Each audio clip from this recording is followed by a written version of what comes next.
See, it's funny because when you look at the Bible, we see all these times that Jesus led his disciples. He led the other people. And the fact is that we pull little glimpses of those things to pour into a leadership program or how we tell other leaders to rise up or different ways we mentor people. But then when we lead a church, oftentimes Jesus' examples are not the ones that we go to the world's examples. But if we look at the founder of our faith, then we understand what real leadership looks like and the way that we should replicate that within our culture. One of the first things that Jesus did is he honored flexibility. He didn't weaponize it. I mean, if you look at Mark 1, there's the story of Peter's mother-in-law who gets sick and needs to be healed. And what does Jesus do? Jesus immediately goes. He interrupts his schedule to go be with her and heal her. There wasn't a huge crowd that followed them. There wasn't a big show.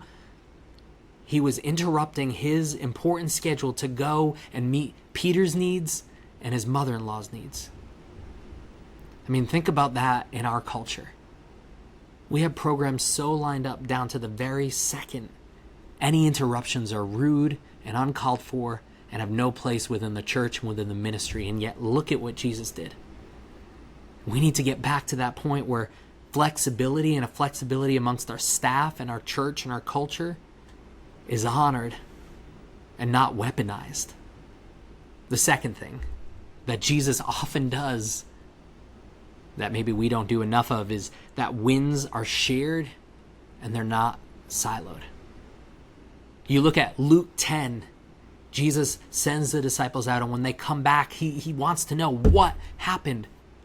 Tell me what happened. Share with me what went on. And they share about the different things that they saw and they experienced and what happened when they prayed for people and all that kind of stuff. And there wasn't a comparison. There wasn't a, well, this wasn't good enough, or you only ministered to these many people, or Peter, he did a whole lot more than you, Thomas, and you need to get it together or whatever. The wins weren't siloed. The wins weren't used against them. Instead, Jesus celebrated the wins that they went through.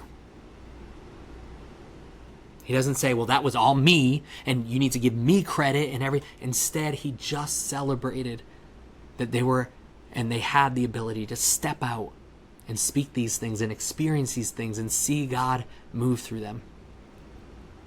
Do we allow a culture within our churches where wins are celebrated? Or do we use them against other people? Do they measure up to what this ministry did? To our expectations, to what this other church did? We need to get to the point where, like Jesus, we celebrate the wins. The third thing, failure is a learning moment. It's not a liability. Okay, Jesus has plenty of examples of his followers failing pretty hard. We have Peter, who denies him in his moment of need. You have James and John, the sons of thunder, who are asking for better seats and better experiences, and we want to have a higher priority, Jesus. You have Thomas, who doubts the very resurrection of Jesus. And what does he do? Does he sideline them, push them away? I'm done with you. I can't believe this. How do you not have any faith? How could you ask this? How could you leave me in my moment of issue when I needed you the most? No. What does Jesus do with Peter? He forgives and he restores. With James and John, he uses that as a moment to teach about servant leadership. With Thomas, he invites him, hey, feel the holes, believe. See, Jesus uses these opportunities of failure as a moment to disciple and grow his disciples even further in their walk with him. He doesn't sideline them, push them away, and say he's done with them. Instead, he uses it as a growth opportunity.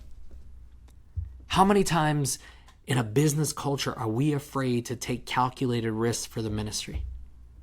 How many times have we been afraid to fail, and because of that, we never step out?